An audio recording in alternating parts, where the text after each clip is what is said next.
My name is Whitney Davis, and I'm 32 years old. 6 months ago, my parents stood in front of 80 guests at their anniversary party and said they wished I didn't exist. My sister smiled. I didn't cry. I didn't argue. 1 week later, their wish came true, and their entire lives fell apart. Before I tell you exactly what happened that night and what I did next, please take a moment to like and subscribe, but only if you genuinely enjoy this story.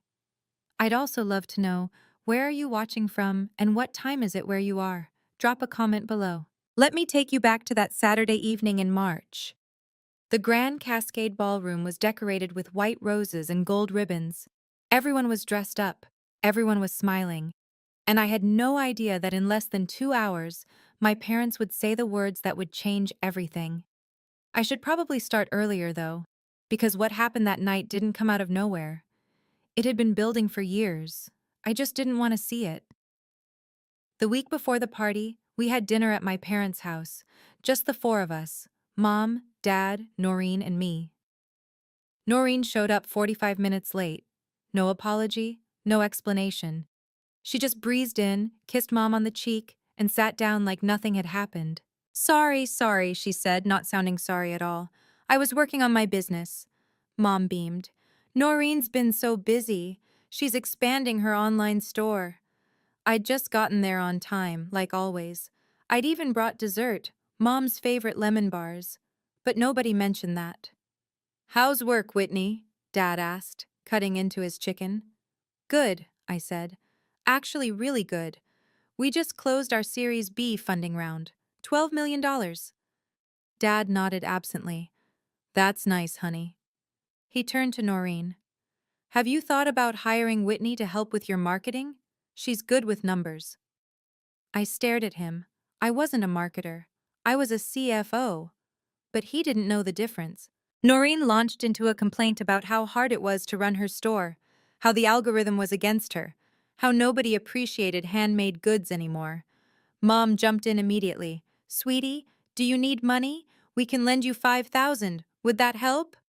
$5,000, just like that. Last year, I'd asked to borrow $2,000 to fix my car after an accident. Dad had said, You have a good job, Whitney. You should be able to handle that yourself. I didn't bring it up. I never did. Then Noreen reached across the table and took the last lemon bar, the one I'd been saving, without asking. Mom laughed. You too. Sisters share everything, right?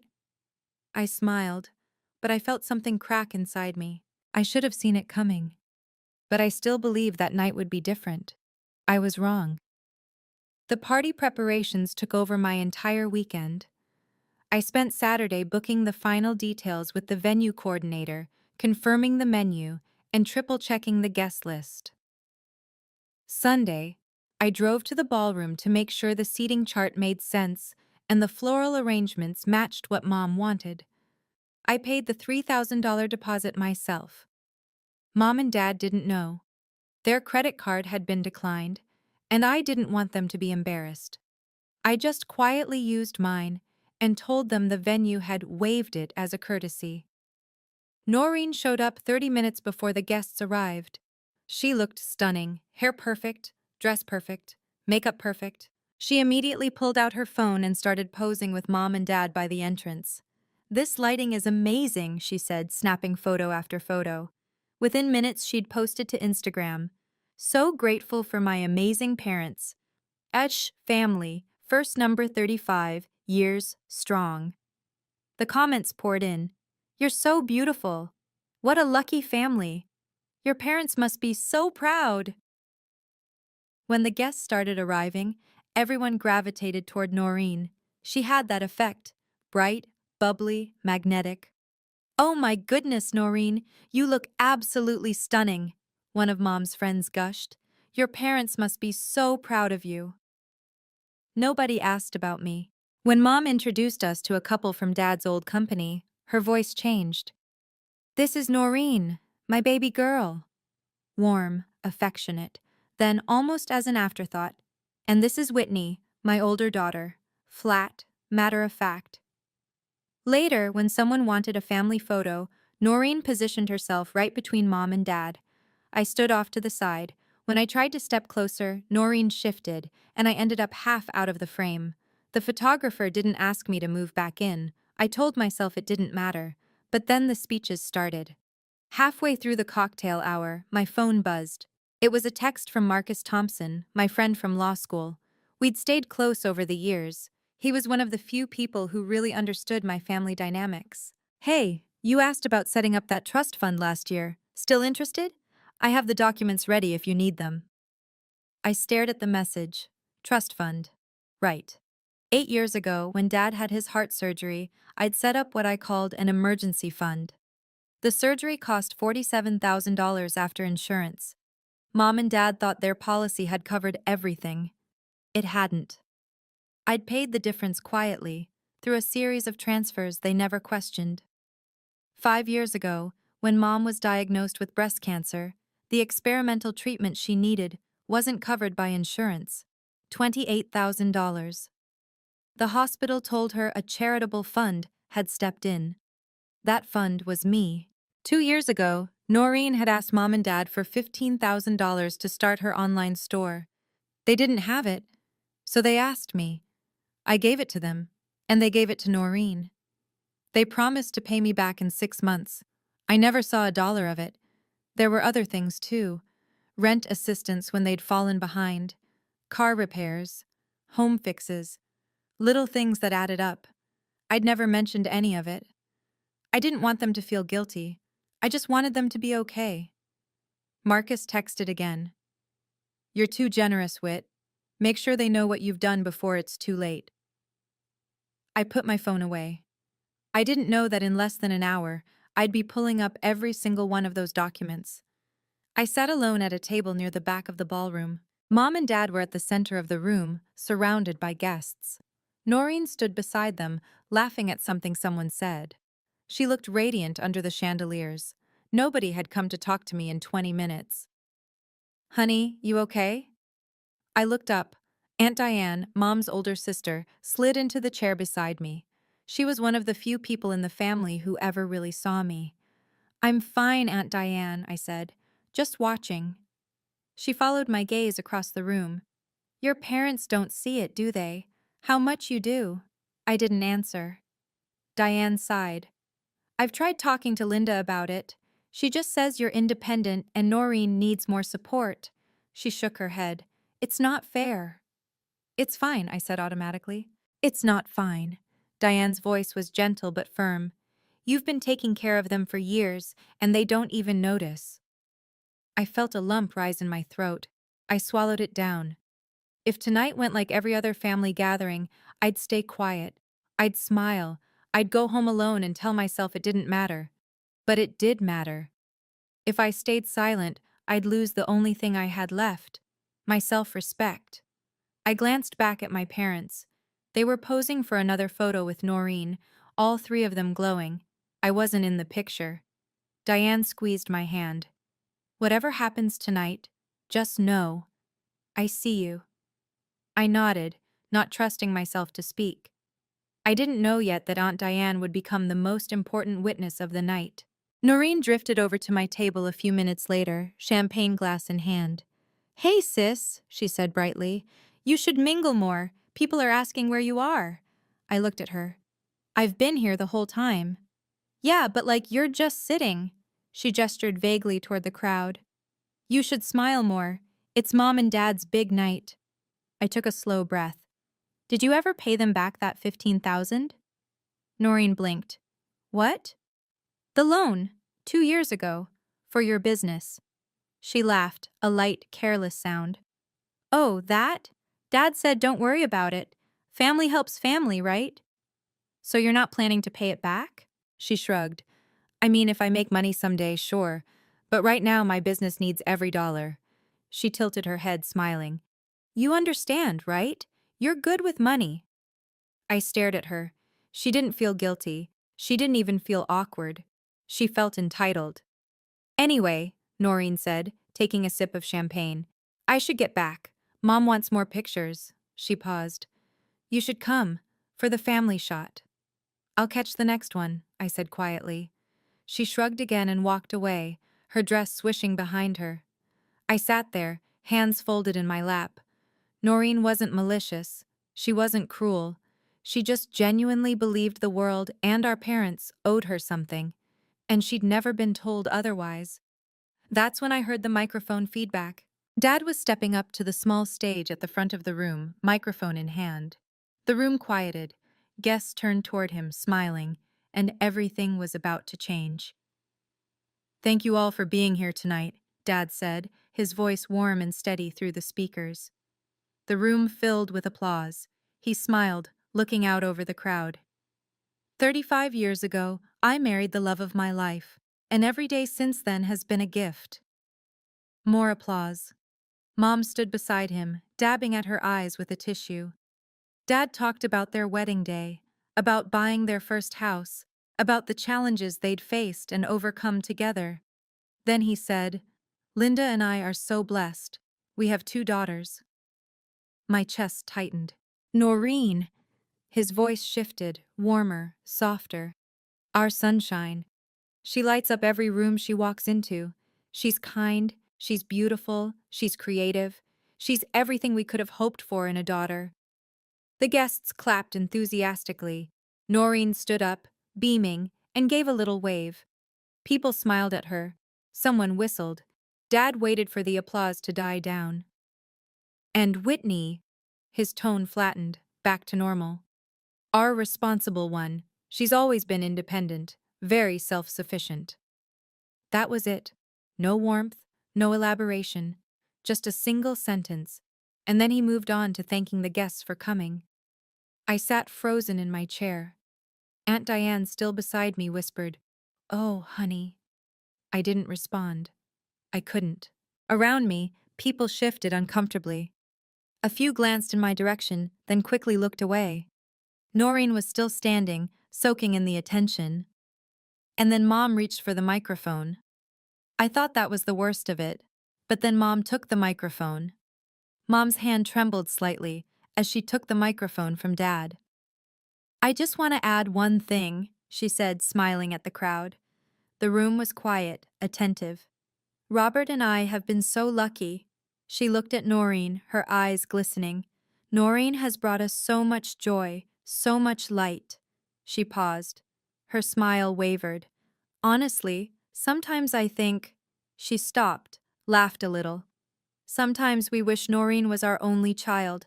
Life would be so much simpler." Silence. Absolute suffocating silence. 80 people froze. Forks stopped midair. Conversations died. Every single person in that ballroom turned to look at me. I felt the weight of their stares like a physical thing. Noreen's smile didn't falter. She didn't protest. She didn't say, "Mom, don't say that." She just stood there, looking pleased. Dad nodded beside Mom. "She's right," he said into the microphone. "Noreen makes everything easier." Aunt Diane whispered, "Oh my God." I stood up. I didn't cry. I didn't shout. I didn't make a scene. I picked up my purse, pushed my chair back, quietly, carefully, and walked toward the exit. Behind me, I heard murmurs starting, whispers. Someone said my name. I didn't turn around. I walked past the white roses and gold ribbons, past the guests who wouldn't meet my eyes, past the life-sized photo of my parents smiling on their wedding day. I pushed through the double doors and stepped into the cool night air.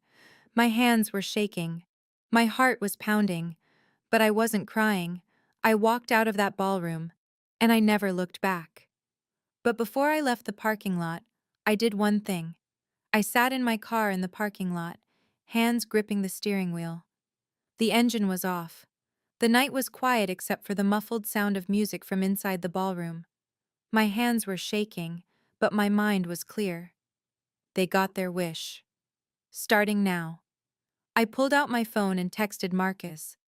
"I need those documents tonight." 3 minutes later, my phone rang. "What happened?" Marcus asked. "They said they wish I didn't exist." My voice was steady, calm. "So I'm going to disappear." "Wait, are you sure?" "I've never been more sure of anything in my life." There was a pause. Then Marcus said, "Okay, but we do this right. Legal, clean, no emotion, no revenge, just boundaries. That's exactly what I want." "Where are you?" "Still at the venue." "Come to my office. I'll meet you there in 30 minutes. I started the car. As I pulled out of the parking lot, I saw people starting to leave the ballroom. A few of them glanced toward my car, but no one approached. My phone buzzed. A text from Mom. "Whitney, where did you go? People are asking." I didn't respond. Another text from Noreen. "Seriously? You're making this about you?" I blocked her number. Then I drove to Marcus's office in downtown Seattle. The streets were mostly empty. The city lights blurred past my windows. I felt something I hadn't felt in years. Relief. For the first time in my life, I wasn't trying to fix something. I wasn't trying to smooth things over. I wasn't trying to make everyone else comfortable. I was choosing myself. I didn't go home that night. I went to Marcus's office, and we started planning. If you've ever been the responsible one in your family, the one who gives everything but gets nothing back, you know exactly how this feels. Before we continue, I want to ask, have you ever had to set a boundary with family? How did they react? Share your story in the comments. And if you're finding this helpful, please like and subscribe. Let's keep going, because what happened next changed everything. Marcus's office was on the 14th floor of a glass building overlooking Elliott Bay. By the time I arrived, he'd already pulled files and laid them across his conference table. "Okay," he said, gesturing for me to sit. "Let's go through this." He spread out a printed summary: dates, amounts, receipts, bank statements, everything organized in neat columns. "Dad's heart surgery, 2017, Marcus read. $47,320, paid by you via wire transfer to Seattle General." I nodded. "Mom's cancer treatment, 2020. Experimental drug trial, not covered by insurance. $28,450, paid by you in installments to the research hospital." Right. "Noreen's business loan, 2023, $15,000. Your parents borrowed from you, gave it to her. No repayment." "Correct," Marcus continued. "Rent assistance, 2021 through 2022 when they fell behind on their mortgage. $24,000 total. Car repairs, home repairs, emergency expenses, another $18,600. He looked up at me. "Whitney, you've paid $133,370 on their behalf, and they have no idea." I stared at the numbers. "You have bank statements, transfer receipts, and emails confirming every single payment," Marcus said. "This is ironclad." "They thought it was insurance," I said quietly, "or grants, or good luck." "That's fine, but now you need to decide. Do you want them to know, or do you just want to walk away?" I thought about Mom's words. Sometimes we wish Noreen was our only child. "I want them to know," I said, "but only after they realize what they've lost." Marcus nodded. He pulled out a leather folder and handed it to me. "Keep this safe. You'll know when to use it." I didn't waste time. Monday morning, I called my bank. "I need to remove my name from a joint account," I told the representative. "My parents had added me years ago for convenience, so I could transfer money easily when they needed help. Now I removed myself. It took 10 minutes. Tuesday, I canceled the supplementary credit card I'd given Noreen for emergencies. Last month's statement showed $1,200 in online shopping. I kept a copy for my records. Wednesday, I contacted my parents' health insurance company. "I'm no longer able to serve as emergency contact or co-payer for Robert and Linda Davis. Please update your records immediately." The representative hesitated. "Ma'am, are you sure? This will affect their coverage terms." "I'm sure." Thursday, I drafted a formal letter. Marcus reviewed it, made it airtight, and sent it on his firm's letterhead. "Effective immediately, I am no longer able to provide financial assistance to Robert and Linda Davis. Please direct all future needs to Noreen Davis, as per your stated preference." It was professional. It was clear. It was final. Friday. I changed my phone settings. I didn't block Mom, Dad, or Noreen. I wanted a record if they called, but I set their numbers to Do Not Disturb. Their calls would go straight to voicemail. Saturday, I went to a spa, got a massage, read a book in a quiet room with soft music. I didn't cry. I didn't feel guilty. I felt lighter than I had in years. Sunday, I checked my phone. 37 missed calls. I didn't answer a single one. Sunday evening, I listened to the voicemails. Dad's voice, confused. "Whitney, this is Dad. We got a weird letter from some lawyer. What's going on? Call us back." Mom, anxious. "Honey, the bank said you removed yourself from our account. Was that a mistake? We need to talk." Noreen, irritated. "Whit, seriously? You canceled my card? I have bills to pay. This isn't funny." I didn't call back. Instead, I sent a single email. Short, professional, with Marcus CC'd. As stated in the formal letter, I am no longer able to provide financial support. Please direct all needs to Noreen. Best regards, Whitney. Dad called again an hour later. I let it go to voicemail. "Whitney, what is this about?" His voice was sharper now.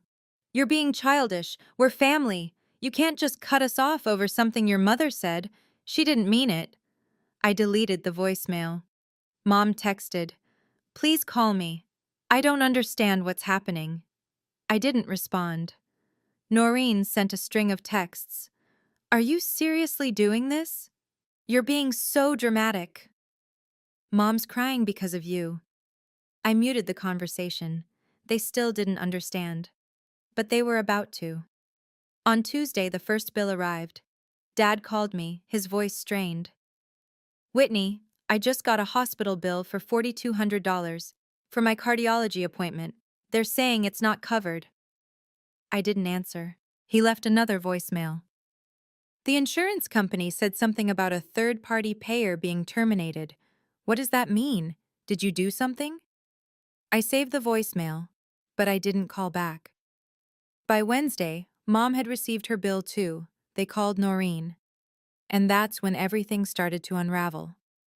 Thursday morning, Mom called the hospital billing department. I know this because Aunt Diane told me later. She'd been at their house when it happened.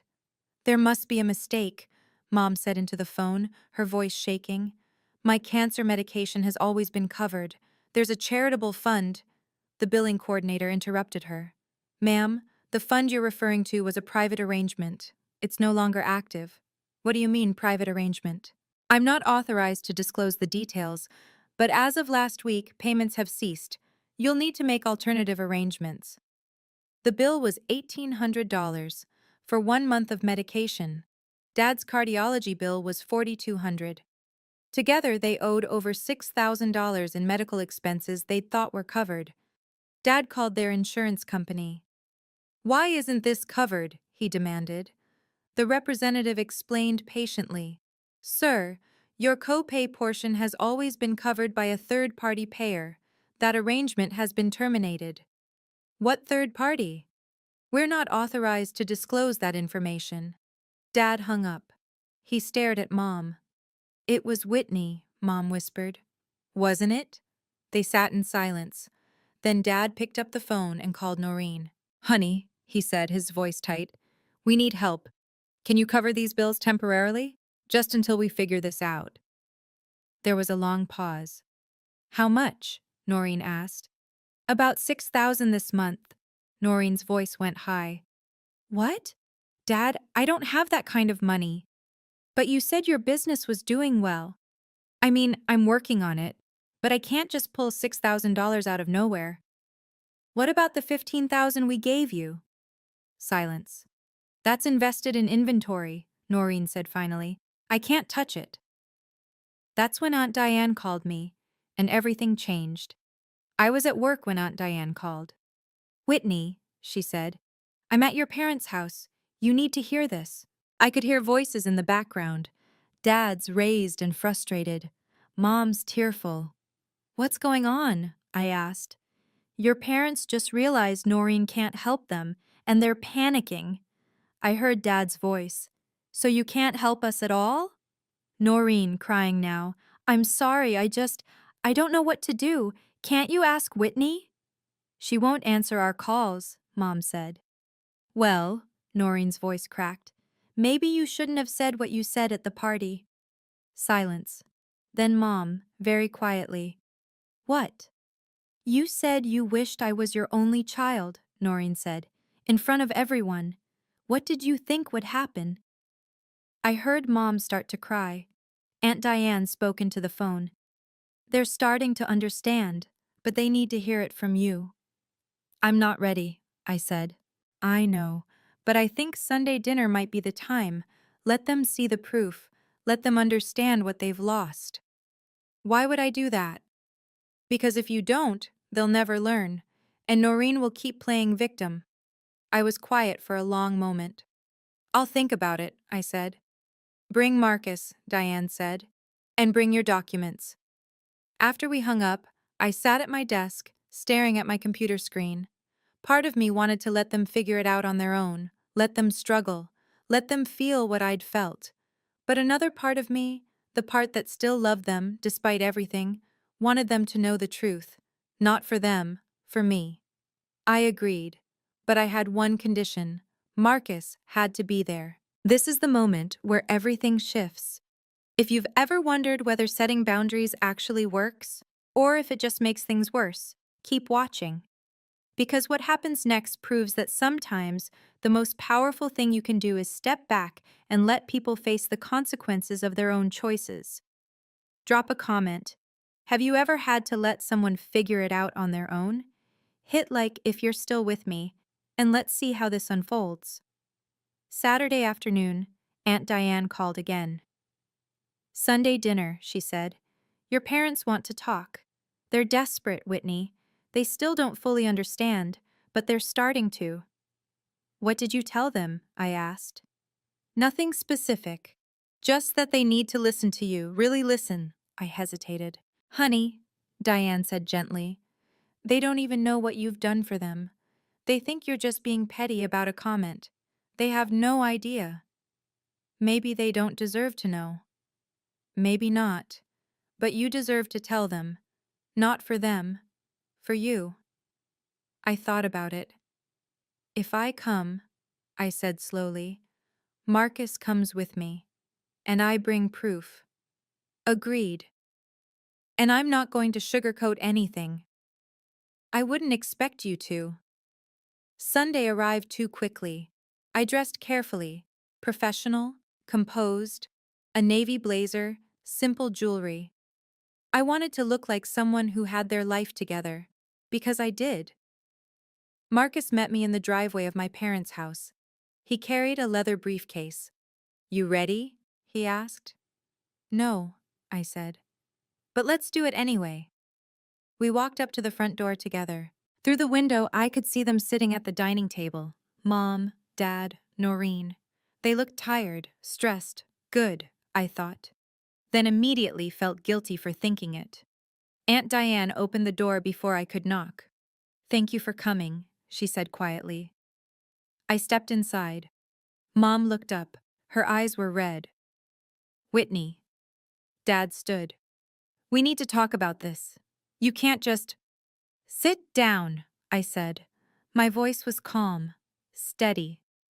Dad sat. Marcus placed his briefcase on the table, and the room went silent. We sat around the dining table, the same table where we'd had countless family dinners over the years. But this time, everything felt different. Mom twisted a napkin in her hands. Dad's jaw was tight. Noreen sat with her arms crossed, looking anywhere but at me. Whitney, Mom started, her voice trembling. What is going on? Why are you doing this to us? I'm not doing anything to you, I said evenly. I'm simply stepping back. Stepping back? Dad's voice rose. You cut us off. We have bills we can't pay.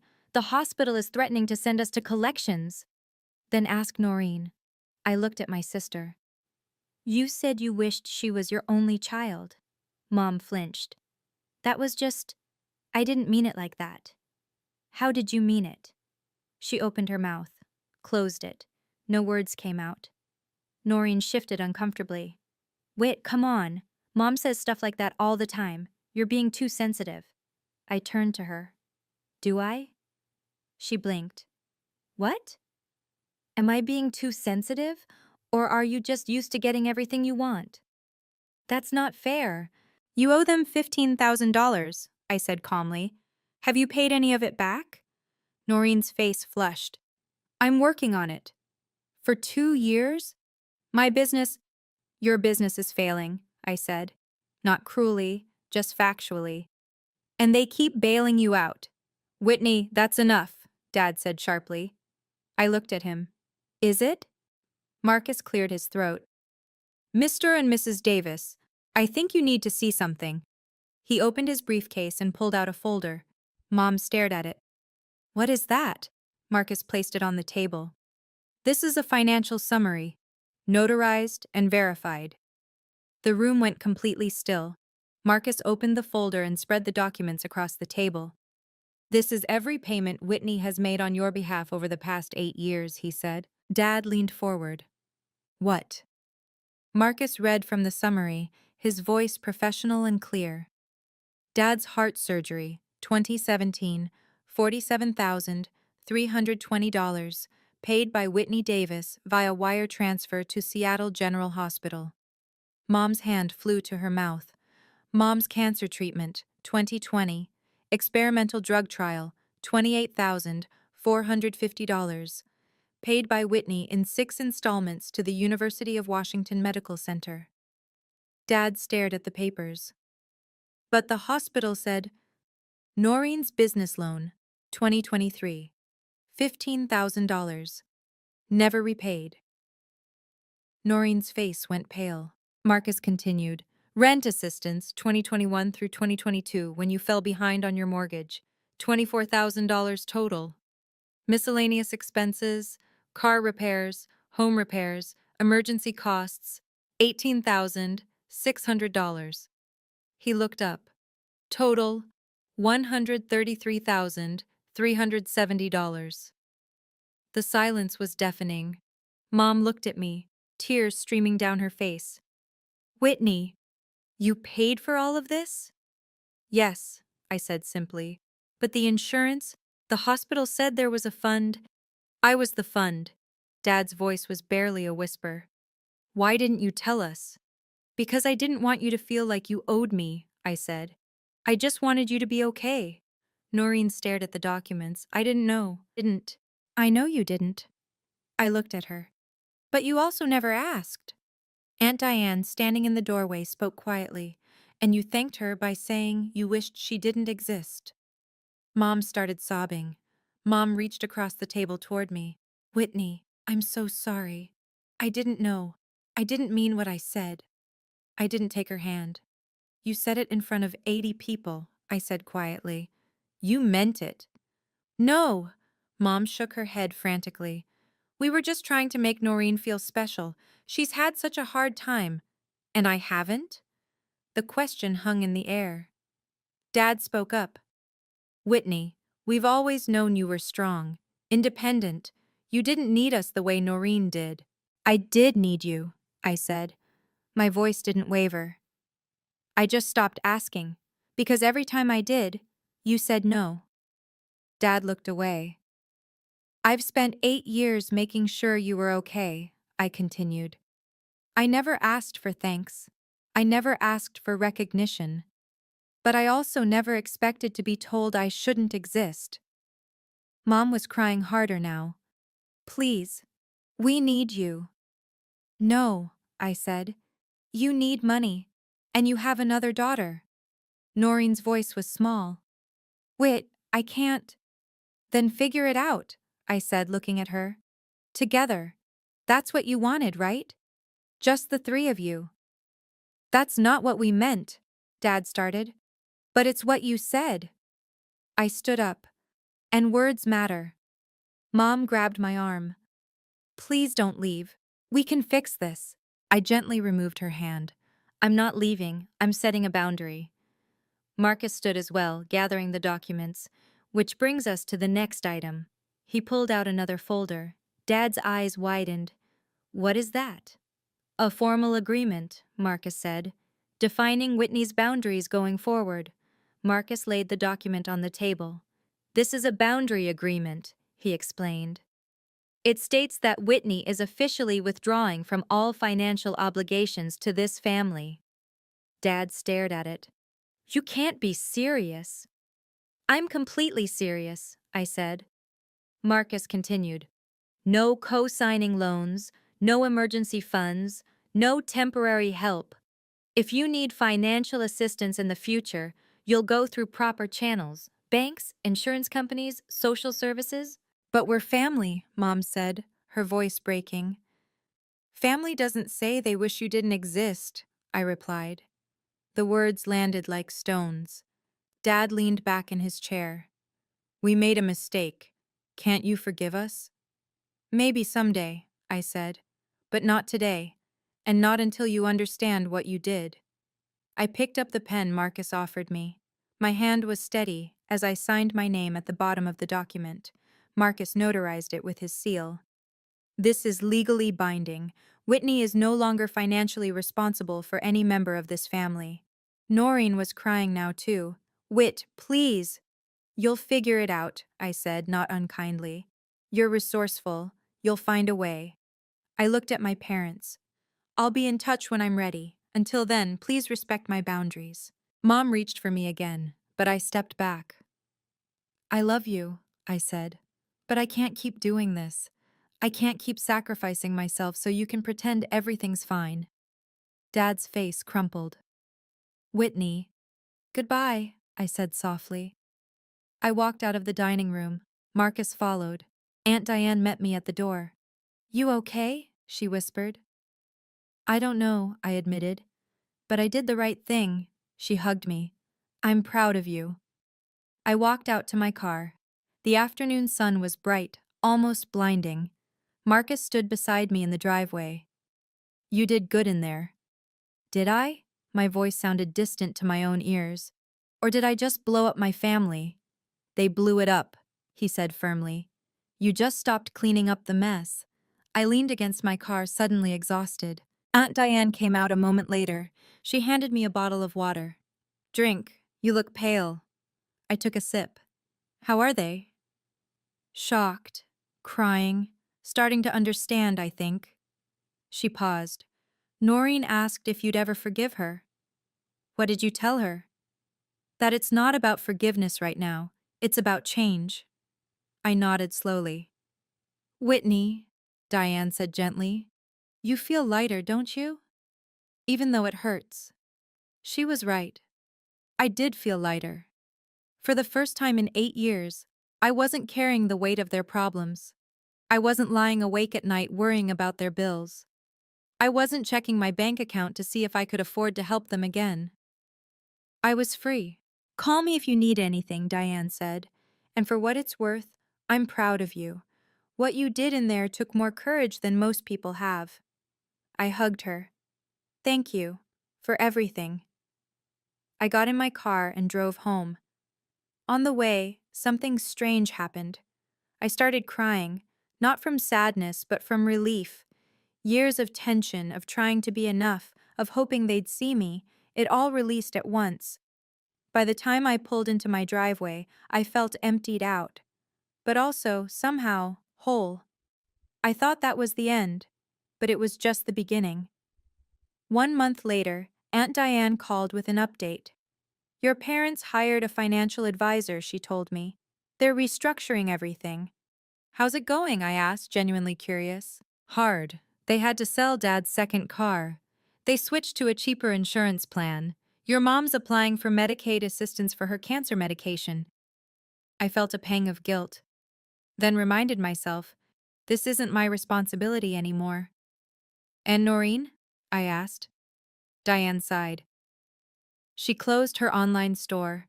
It was losing $8,000 over the past 6 months.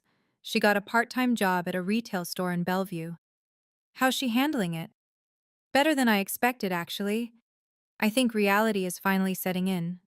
There was a pause. They called you, didn't they? I said. Once.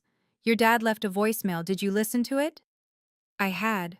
Late one night, when I couldn't sleep, Dad's voice had been quiet, defeated. Whitney, we understand now. We're sorry. We hope someday you can forgive us. We. We miss you. I'd saved the message, but I hadn't responded. I'm not ready yet, I told Diane. I know, and that's okay. Take your time. After we hung up, I sat on my couch, staring at my phone. Part of me wanted to call them back, to fix things, to make everything okay again. But I knew that if I did, nothing would change. They'd fall back into old patterns, and so would I. So I waited. And then 2 weeks later, something unexpected happened. I got an email from Noreen. The subject line read, "I'm sorry." I almost deleted it, but curiosity got the better of me. I opened it. Whit, I know you probably don't want to hear from me, but I need to say this. I didn't realize how much you did. I thought Mom and Dad were just lucky. I thought things worked out for them because they were good people. I didn't know it was you. I also didn't realize how much I took for granted. The credit card, the loan, the way they always bailed me out. I thought that was normal. I thought that's what families did. But it's not normal. And it's not fair. I'm working now, retail, part-time. It's not glamorous, but it's honest. And I'm paying Mom and Dad back. Slowly. $50 a week. It'll take me years, but I'm doing it. I also told them the truth, that I can't be their safety net. That I'm barely keeping myself afloat. They're scared. And I think they finally understand what they lost when they pushed you away. I don't expect you to forgive me. I don't even know if I deserve it. But I wanted you to know. I see you now. And I'm sorry. I read the email 3 times. It wasn't perfect. It didn't undo the damage. But it was real. I didn't respond immediately. I needed time to think. But I didn't delete it either. A week later, I sent a short reply. I appreciate your honesty. Let's take it slow. Noreen wrote back within an hour. Thank you. That's all I can ask for. It wasn't forgiveness, but it was a start. Word spread. Not through gossip.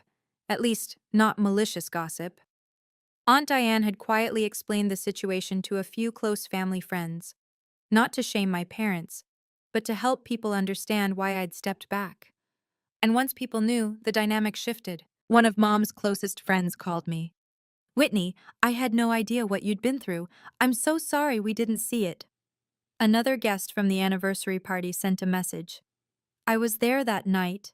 What your parents said was wrong. You didn't deserve that. A few people reached out to my parents directly, asking uncomfortable questions. Why did you say that to Whitney? Did you know what she'd been doing for you? My parents couldn't deny it. 80 people had heard them. The social consequences were subtle but real. Invitations slowed. People were polite but distant. My parents' reputation in their community, built over decades, had taken a hit. Not a scandal, not public shaming, just awareness. People knew now that the perfect family image they'd projected wasn't real. And my parents had to live with that. Aunt Diane told me later that Mom had broken down at a church event when someone asked how I was doing. She's fine, Mom had said. We're working on things. The woman had nodded knowingly. I hope you can make it right. Mom had cried in the parking lot afterward. I didn't feel triumphant when I heard that. I felt sad, but I also felt validated. For years, I'd wondered if I was overreacting, if I was too sensitive, if I should just accept that this was how my family worked. Now I knew. I wasn't wrong. And I wasn't alone. So here's my question for you. If you were in my position, would you have done the same thing? Or would you have handled it differently? Drop your thoughts in the comments. I read every single one. And if you've ever had to set a boundary with family, I'd love to hear your story. Did they respect it? Or did they push back? Let's talk about it. Don't forget to like, subscribe, and hit the bell so you don't miss future stories. Thanks for being here. I'll see you in the next one. 6 months after that Sunday dinner, my life looked completely different. I still hadn't seen my parents in person, but we'd exchanged a few emails, short, polite, careful. Noreen and I texted occasionally, nothing deep, just small updates. She'd sent me a photo of her first paycheck from her retail job. Not much, but it's mine, she'd written. I'd replied, I'm proud of you. And I meant it. I started going to therapy. Not because I was broken, but because I wanted to understand why I'd spent so many years trying to earn love that should have been freely given. My therapist helped me see patterns I'd never noticed before. How I'd learned early on that my worth was tied to what I could provide. How I'd become an expert at anticipating other people's needs while ignoring my own. You've been running on empty for years, she told me. Now you're learning to fill your own tank first. It was hard work. Some days I still felt guilty for setting boundaries. Some days I wanted to call my parents and fix everything. But most days, I felt something I hadn't felt in a long time: peace. My company opened a second office. My team threw me a surprise celebration. I stood in that room surrounded by people who valued me for who I was, not what I could give them, and I realized something. I was enough. I'd always been enough. I spent weekends hiking with friends. I took a pottery class. I read books without feeling guilty for taking time for myself. Life wasn't perfect, but it was mine. And for the first time in my adult life, I wasn't living for anyone else's approval. I'm sitting in my favorite coffee shop as I finish telling you this story. It's a small place near my apartment with big windows that overlook the street. I come here every Sunday morning now. I order the same thing, a latte and a blueberry scone, and I sit by the window and just exist. No obligations, no emergencies, no one needing me to fix their problems, just me. I think about what Aunt Diane said that day.